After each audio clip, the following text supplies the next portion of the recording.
Tackling climate change, as we know, is truly a whole system transformation. Today, we'll also dive into a series of discussions on industry systems transformation. Energy, of course, with Fatih here this morning, but also shipping, hydrogen, steel, as just a few of the critical hard-to-abate sectors. And equally, we have to harness the power of nature in delivering a sustainable net zero future. This requires a shift in land use and drastic emission reductions from food and agricultural sectors. So of course, I think we know that achieving this won't happen quickly if policymakers, business, investors, societal actors are waiting for others to lead. The time for that is gone. We need all actors to step up in parallel, recognizing the connected role that all our natural systems, our economic systems, and our societal systems can play. So when we look at the numbers of how the energy sector, global energy sector, needs to transform itself to reach that target, we see a very narrow pathway, but still achievable. But I wanted to highlight the task we have in front of us, three major tasks. Number one, especially in the next 10 years, make the most out of the existing clean energy options which are in the market today. What are those? Solar, wind, energy efficiency, electric cars, a big expansion of those available technologies in hand or options.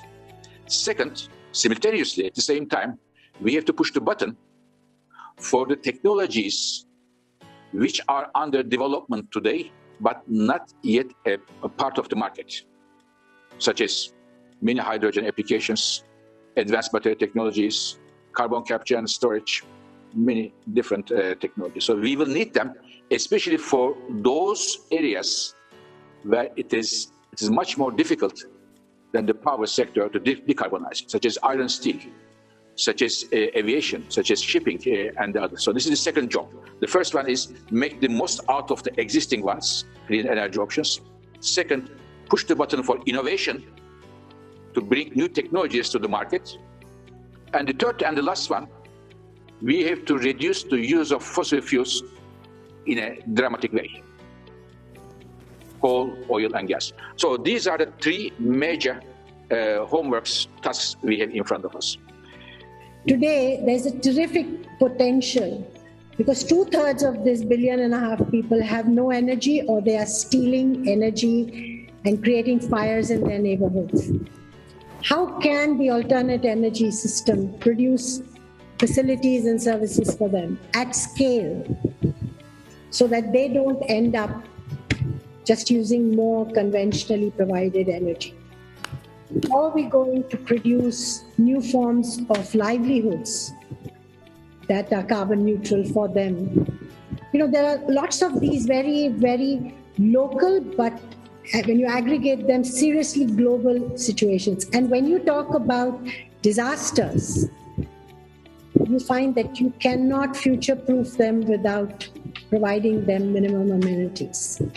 So I feel that in this conversation, and we have to bring in this bottom 30% of urban and rural vulnerable communities who are being presently just rhetorically included in conversations, but are not structurally part of any solution. And there is an assumption that they are just beneficiaries. So I think we need to change this conversation, whether it's in the World Economic Forum, or it's in the Race to Resilience, or it's in climate change, or it's in SDGs. You said, Venkat, that you need to educate and help people understand. I think globally we need to understand. I have this imagery of saying we should have a thing called Climate 101. You have a discourse that is with scientists that local people don't understand. We have science taught in school and colleges that has nothing to do with climate science. So how do we create a climate lens that looks at everything we do through that lens, so that we make choices that are important for 5 years and 10 years from now? So I think that for me is the urgent thing. And if we can begin that systematically, then the choices that people will make and the culture that people will have, which right now, frankly, you see it in your board and in your shareholders, becomes a general population response. So I look forward for that too.